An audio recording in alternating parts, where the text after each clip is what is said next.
Assalamualaikum warahmatullahi wabarakatuh.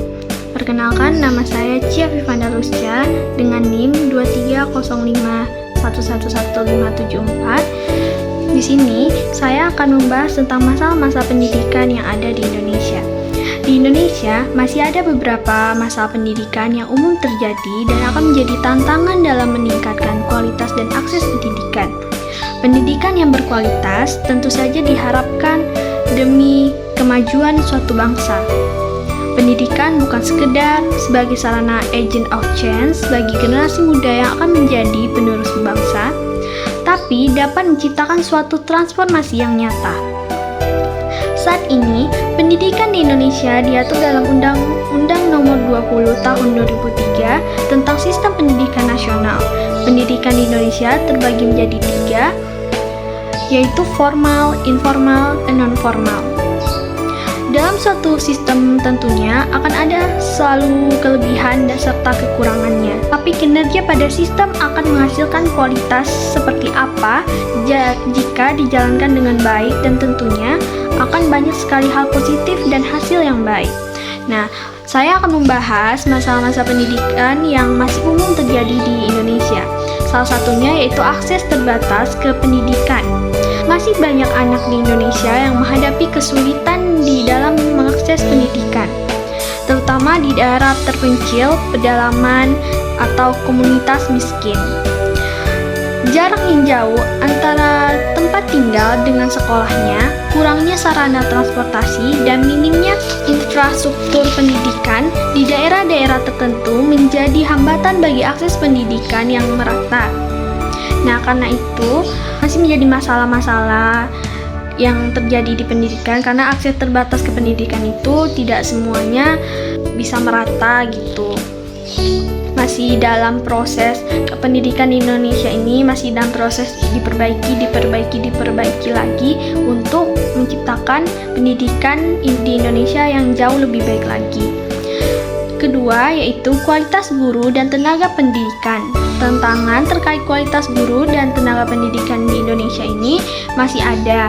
Kurangnya pelatihan yang memadai, keterbatasan sumber daya manusia yang berkualitas di bidang pendidikan, serta tingkat rotasi yang tinggi di beberapa daerah yang menghambat konsistensi dan kualitas pengajaran. Seperti kita banyak membuka sekolah baru, dan juga banyak guru-guru yang pensiun, tetapi tidak ada rekrut CPNS untuk guru berikutnya. Jadi kita masih banyak kekurangan tenaga guru gitu. Terus selanjutnya yang ketiga yaitu kualitas fasilitas dan infrastruktur. Nah, banyak sekolah di Indonesia masih menghadapi masalah terkait fasilitas dan infrastruktur yang tidak memadai ini. Hal ini termasuk yaitu kebatasan ruang kelas, laboratorium, perpustakaan, akses internet yang terbatas, dan sanitasi yang buruk. Kekurangan ini dapat mempengaruhi pengalaman belajar siswa dan kualitas pendidikan yang diberikan. Seperti yang kita tahu pada saat ini, contohnya seperti internet yang terbatas, yaitu kayak nggak semua orang gitu yang mempunyai handphone.